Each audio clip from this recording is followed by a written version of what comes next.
What if the government is preparing to grant permanent residency to 35,000 people, and we don't even know exactly who they are?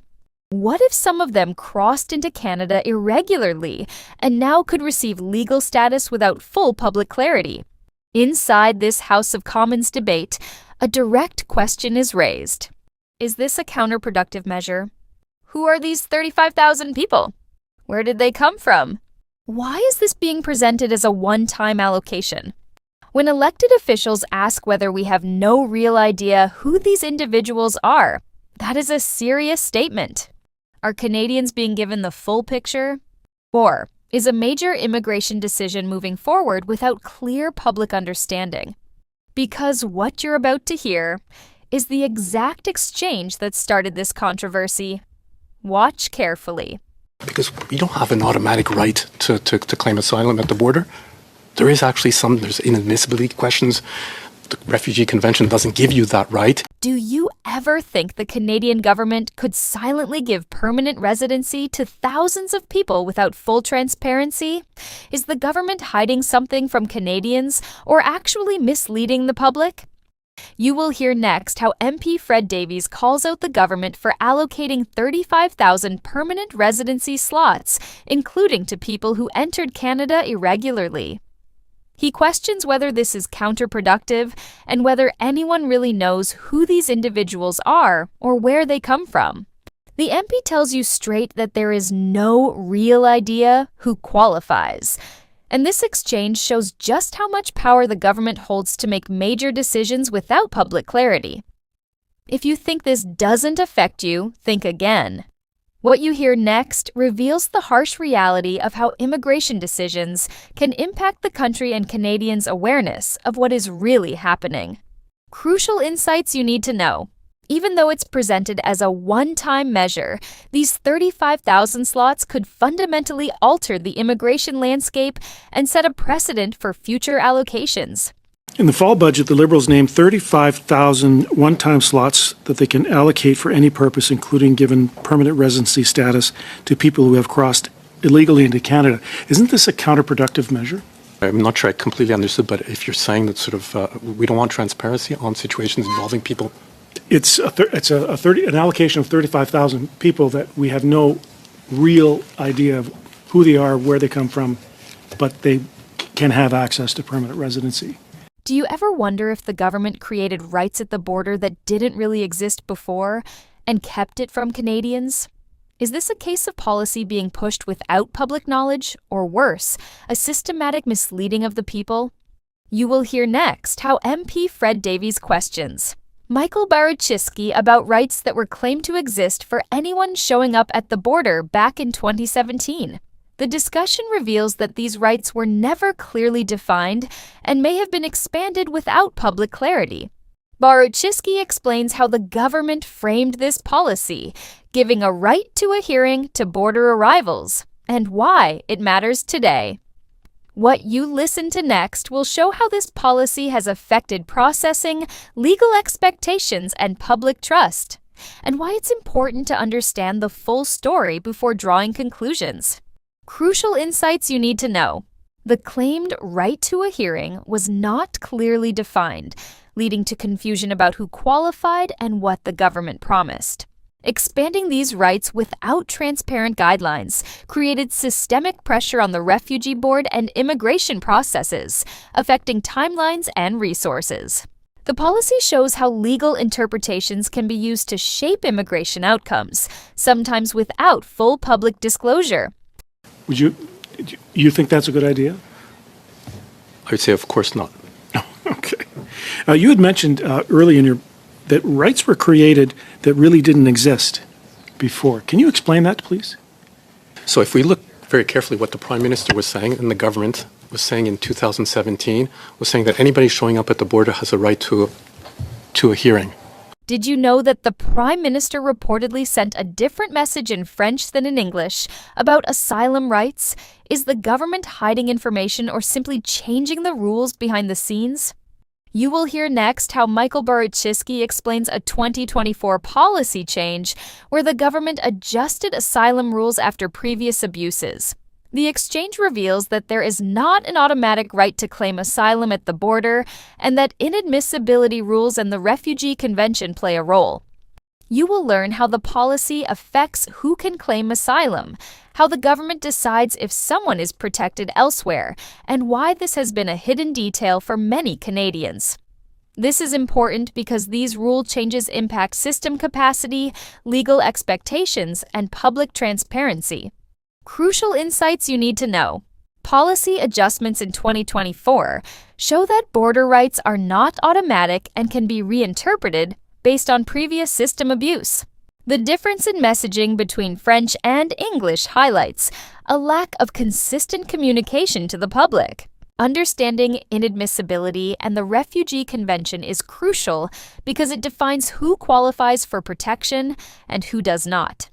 We go then to 2024. The Prime Minister is saying in a YouTube video, in the French version only, not the English version, that, that was actually abused. So, and we actually then changed the rules because we don't have an automatic right to claim asylum at the border. There's inadmissibility questions. The Refugee Convention doesn't give you that right. If you're protected in another state, you're supposed to protect refugees. But where they're actually protected, that's a diplomatic.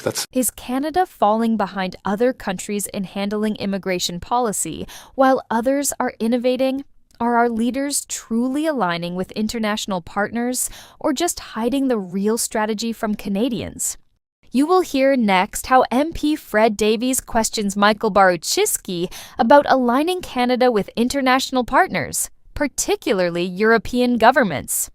Baruchski explains that other countries are developing solutions to manage migration pressures and Canada must balance humanity with realistic policy implementation. You will learn how this alignment could impact future immigration rules, border screening, and the way the government handles irregular arrivals. Listen closely. This exchange reveals the pressures Canada faces internationally and the decisions that could affect the country's immigration strategy and policy transparency. Crucial insights you need to know. Aligning with European partners means Canada may have to adopt new processes, screening methods, and regulations that change how claims are handled. Humane approaches must be balanced with realism to avoid strain on the system and to protect national interests. The government acknowledges the risk of xenophobic backlash, showing how delicate policy communication can be. Falling behind international innovations could result in increased pressures, slower processing, and potential policy gaps that impact both refugees and citizens. So when you said we need to align ourselves with our partners in the world, is that one of the key sectors that you would suggest needs alignment? Yeah, that's what I'm suggesting. The solutions that our partners, and I'm spending a lot of time with our European partners, and the governments are looking at different ways to deal with this, hopefully in a humane way that balances. We want to protect, so I agree with what my colleague was saying. We do want to be careful about xenophobic tendencies, but we want to be realistic about it. Did Canada go too far in expanding border rights? And is the country now falling behind while others move ahead? Are we witnessing a policy mistake that leaders are only now starting to admit?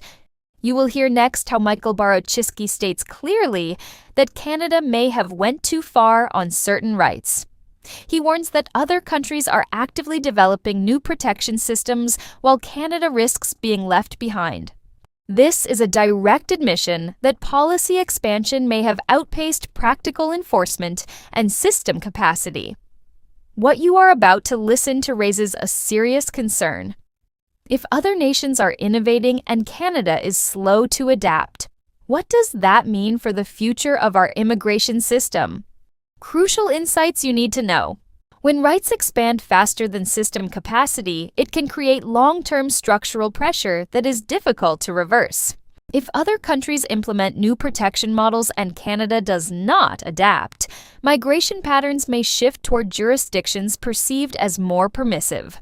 Being behind internationally can affect border management, legal frameworks, and policy effectiveness for years. Delaying reform can lead to more complex and costly corrections. In the future, making early policy review critical for system stability. And I'm saying we went too far on the sort of the rights. And so our partners are actually quite active on this. And I'm afraid that if we don't start working here much more actively, that we'll be behind. They'll be innovating different kinds of protection systems, and we'll be behind. Thank you, Professor Barutzewski, and thank you, Mr. Davies. Today, we heard a debate that many Canadians never see. It started with a serious question about 35,000 one-time permanent residency slots, including the possibility of granting status to individuals who entered Canada irregularly. Members of Parliament questioned whether this was counterproductive and whether there is enough transparency about who is being approved. We then learned how the idea of a right to a hearing at the border may have expanded expectations and how rules were later adjusted to clarify that there is not an automatic right to claim asylum. That shift alone changes how many people understand Canada's border policy. We also heard warnings that other countries are moving quickly to adapt their systems and that Canada risks falling behind if it does not act realistically while balancing humanity. What this video shows is simple. Immigration policy is not just about numbers. It is about legal interpretation, government accountability, and long-term national direction. These discussions happen publicly, but most Canadians never hear them. If you want clear, direct breakdowns on immigration news, Canada Current Affairs, more House of Commons analysis, and updates on new projects coming into Canada, subscribe to Canada Insight Network. Stay informed, stay ahead. See you in the next video.